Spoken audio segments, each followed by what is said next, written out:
When it comes to Batman's trusty sidekick, Dick Grayson has been around as long as the Dark Knight himself, but oddly enough, he hasn't had nearly as many voice actors bring him to life. But regardless of a limited roster, we've gotten some legendary performances and, well, let's just say some questionable choices. I can handle her, Batman. Robin, no. She's just a girl. Hi, I'm Socks, and today we're discussing the best and worst voices behind the acrobatic heart of the Bat family, Dick Grayson. So grab your grappling hooks and hit that subscribe button, because this is going to be a high-flying ride through the voices that really nailed it and those that failed it.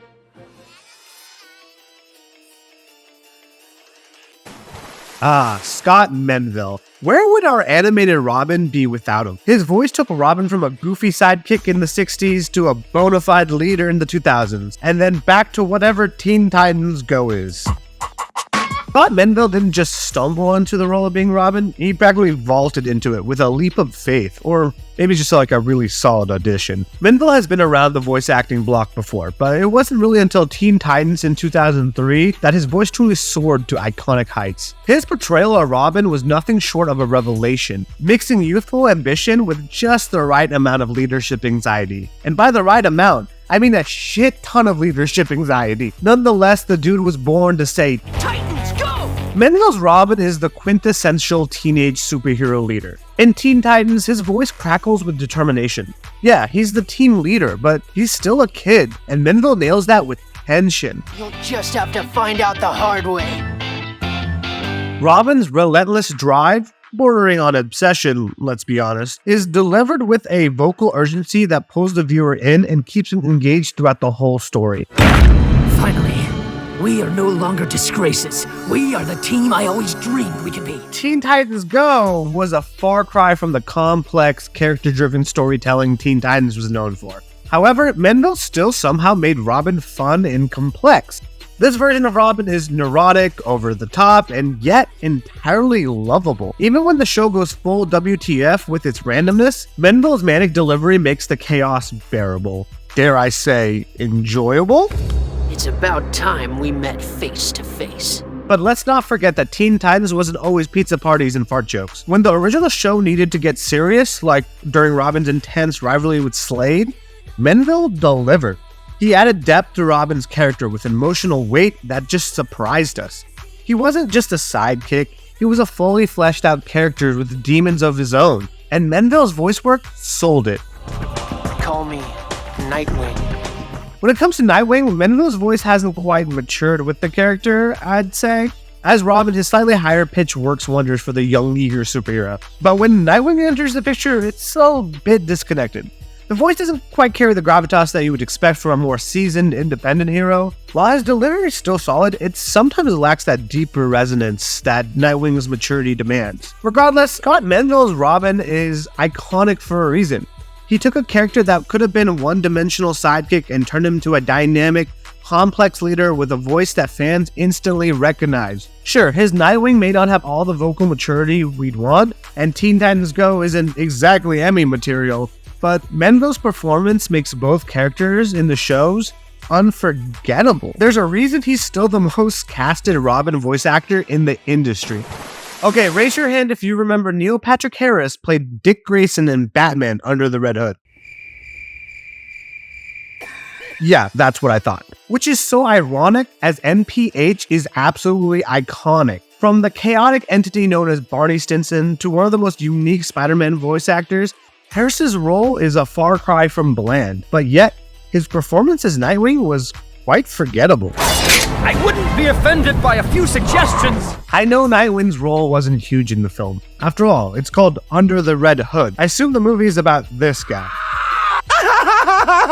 It's just jarring that they got a big name actor like Neil Patrick Harris for such a minor role, and it wasn't like NPH was a new voice actor in the game. He had a banger Spider-Man performance in 2003, and of course, Steve! I think what makes his performance lackluster is he delivers it like it's a sitcom. Sure, Dick Grayson is known for his wit and one-liners, but Harris cranked the quippiness up to like 11, as the line delivery feels like there should be pausing for laugh tracks. Much as I hate to belabor a point, And still, that is often exactly what you do. I'm chatty as part of my charm. It also lacks emotion and chemistry with the other characters. In a scene from the movie, Batman and Nightwing are trying to figure out who the Red Hood is.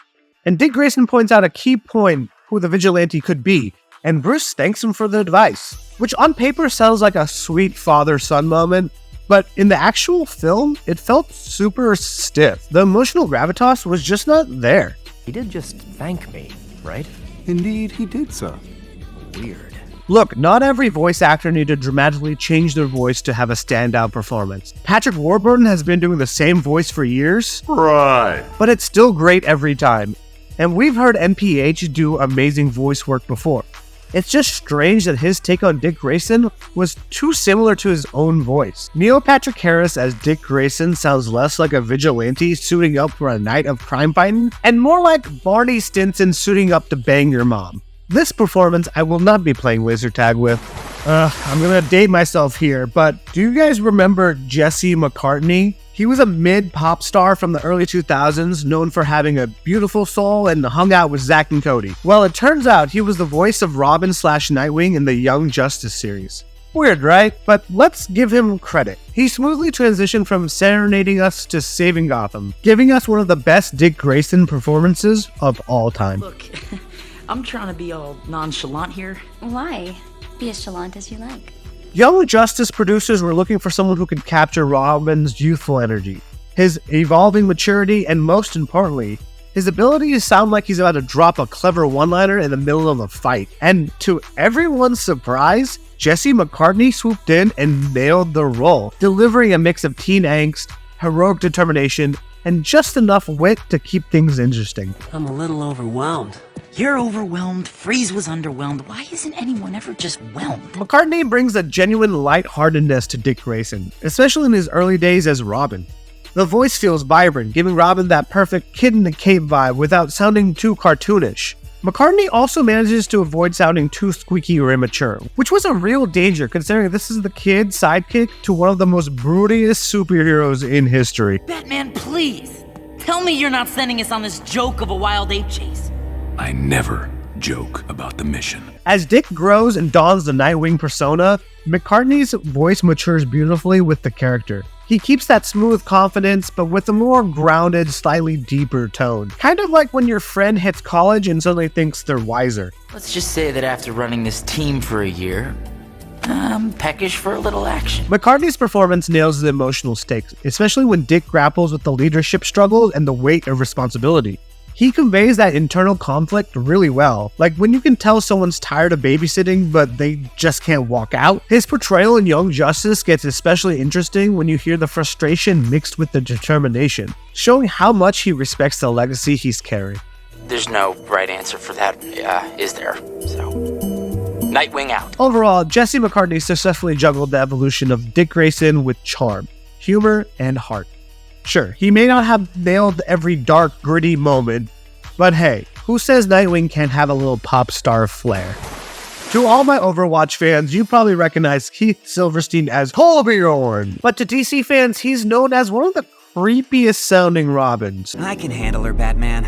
Robin, no. She's just a girl. In 2009, Warner Brothers produced a motion comic for Batgirl, Year One, which featured a not-so-Oscar-worthy cast to begin with. However, Silverstein's performance stood out, in a bad way. If I could trust you to be good, you might try it out. Silverstein's voice is almost unsettling. Like, Robin's not sure if he's mad at Batgirl, crushing on Batgirl, or planning to lock her in a dungeon somewhere.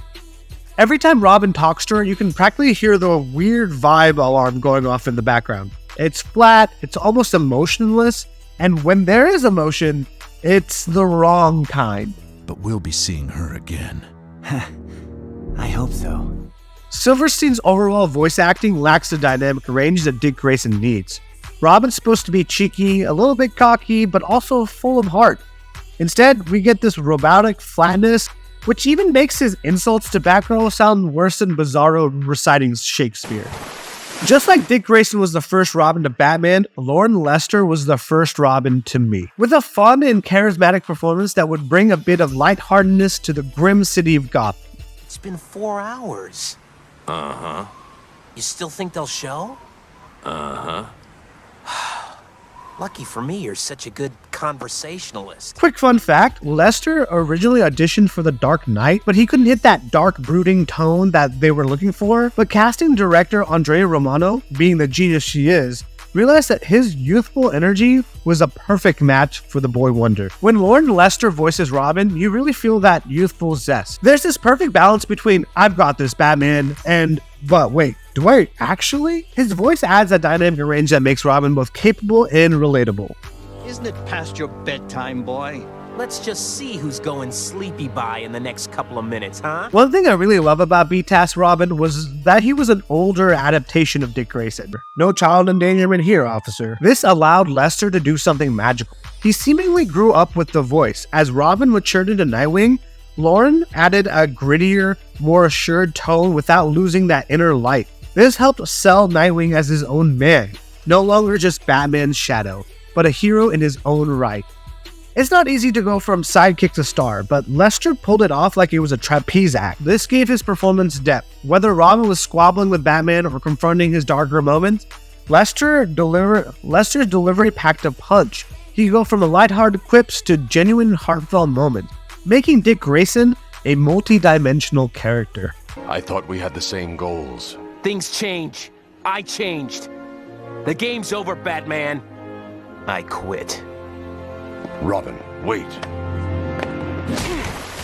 When it comes to voicing Dick Grayson, most actors really hit the mark. It's almost tough to find a bad performance because the core of Dick's character is so easy to grasp. He's the perfect mix of charm, agility, and a dash of rebellious energy. I hope you guys enjoyed this video. I'm super excited to start branching out to other heroes and villains for this series. And if you guys have any suggestions on what you want to see, comment below and let me know. And please don't forget to hit like and subscribe to the channel. It really goes a long way. Until next time, smooth winds and safe travels.